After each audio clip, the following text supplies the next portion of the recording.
The ongoing leaks from NSA whistleblower Edward Snowden cause more anger the more they emerge. People across the world are being shown just how much their private lives and private data are being monitored by intelligence services. And I can discuss this whole issue right now, and I'm joined live in the RT studio by Kevin Mitnick, one of the world's most renowned computer hackers. Kevin Mitnick, great to see you here. Great to be on your show. Well done. Okay, you're kind of a legend here. So welcome to Moscow, welcome to RT. Great to have you with us. So you actually broke into a national security agency. Tell us a little bit about this story. So why did you do it? When did you do it? How did you do it? Did you do it for fun? I mean, well, you know, yeah, Ed didn't give me the passwords, don't worry.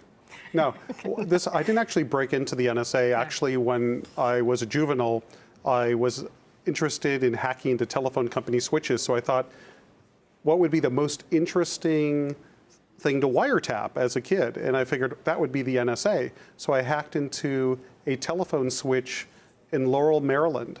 And this was actually the phone company. And then I was able, through hacking that switch, to be able to intercept an ongoing call between somebody in the National Security Agency. But I only wanted to see if I could do it. So as soon as I heard conversation, it was some man and woman talking, yeah. I listened for like 5-10 seconds, and then I hung up and never did it again. It was just to see if I could actually do it. Oh, I see. The NSA is actually hiring code crackers. Why do they need them?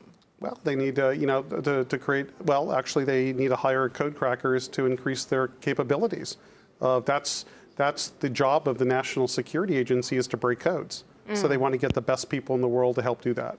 And according to Edward Snowden, now we can call this name, so according to Edward Snowden's revelations, emails, phone calls, messages are all being tracked. So how far can the government go? I think they have access to everything, at least in the United States and probably Britain, Great Britain. I believe they have access to everything because they basically could intercept all the packets going through the backbone of everything. And now there's been some revelations that they've been pretty resourceful at breaking crypto. So now I think they have access to a ton of stuff. I believe it's all about, as Scott McNeely said, I think about 15 years ago, you have no privacy, get over it. And that was the ex-CEO of Sun Microsystems. And I think that quote really holds true today. You went to jail for some high-profile hacking, right? Do you think the government is still tracking you after all these years? Maybe only the Russian government, since I'm here in Moscow. No, I doubt it. You know, something comes up where they think that I could have some involvement, maybe, but you know, I'm on the other side. You know, I help companies protect their systems. Companies actually, you know, I still hack today every day. Companies actually hire me to break into their systems, to find their vulnerabilities, so I could tell them what the vulnerabilities are so they could fix them. So it's kind of like Pablo Escobar becoming a pharmacist. Let's now go back to the Snowden revelations. How do these leaks affect America's national security? Well, it probably it's very damaging, right? Because this was, it was kind of like how I felt and a lot of colleagues in the information security world felt. We already felt this was already being done, but there was actually no confirmation. But now there's definite confirmation, and now that the cat is out of the bag, it surely damages national security, because now our adversaries, now potentially terrorists, know our methods of operation, or at least have it confirmed, so now they could change the way they communicate. And how damaging are they? And talking about Edward Snowden as a person, I mean, is he a traitor or a hero from your point of view? I think he's a whistleblower. You know, I don't look at him as a traitor. I'm actually glad that he revealed what the National Security Agency was doing, at least against Americans, by violating our constitutional rights to privacy. But I do think, you know, I have some mixed feelings that he did cross the line when he revealed NSA operations that we have against other countries, because as we all know, all countries spy on each other. So no matter who goes rogue, you know, when they start publicizing operations against other countries, like for example, if an FSB agent went rogue and the FSB was doing an operation in Afghanistan, and he published it, it would be bad for Russia. So, you know, so I think, you know, I have mixed feelings about it, but I wouldn't classify him as a traitor in my mind. I see. And actually, you've got hundreds of people are reading your Twitter, and all the questions, we've received loads of questions, hashtagged Ask Mitnick. So oh, that's interesting. That's very interesting indeed. So I won't be able to ask them all right now, but make sure when you get home, just read them all and well, that's exactly reply what I to plan all to do those my day in people. Moscow, was answer Twitter questions, but I'll be happy to do it here. Sure, but of course, the most popular one is, how can citizens protect their data and communications while still using popular corporate software and services? Well, it's pretty scary, because if you now with the revelations of Snowden, that allegedly the NSA has approached and partnered with a lot of companies to develop security software, that develop VPN technology. They might have intentionally weakened this technology so they could intercept communications. But an average citizen, probably, if they're not a terrorist, they really are not concerned about an intelligence agency intercepting communications, but more a criminal organization. So the first thing I'd recommend to the average person on the street is use, whenever you're out in the public, or in a hotel, like I'm in a hotel in Moscow, or using public Wi-Fi, is use a VPN service. Because what that immediately does is it takes your data and it kind of puts it in an encrypted envelope, so people can't really intercept and spy on that. So as a consumer, I would think about using a VPN service, and they're pretty cheap. And VPN stands for Virtual Private Network.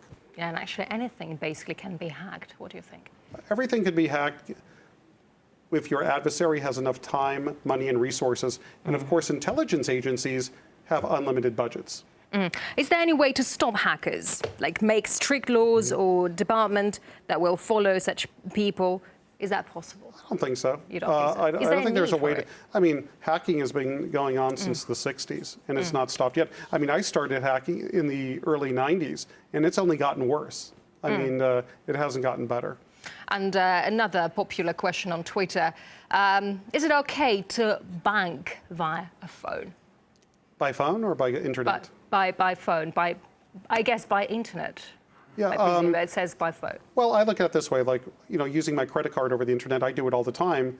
And at least I don't really care if somebody steals my credit card number. You know why? Because at least in America, if there's any fraud on my account, I just simply call the bank and they take the charge off. I have to basically sign a letter, an affidavit that it wasn't me, and the problem goes away.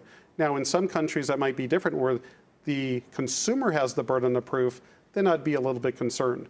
But it's really, where does the liability lie? Does it lie with the consumer? Does it lie with the merchant? Does it lie with the bank? And also, one of our viewers is asking, what are your views regarding the phone Touch ID feature? It's a more specific one. Oh, from Apple. Oh, yeah, that's where they get your fingerprints. Kind of, it kind of makes you think: could somebody intercept your fingerprint data?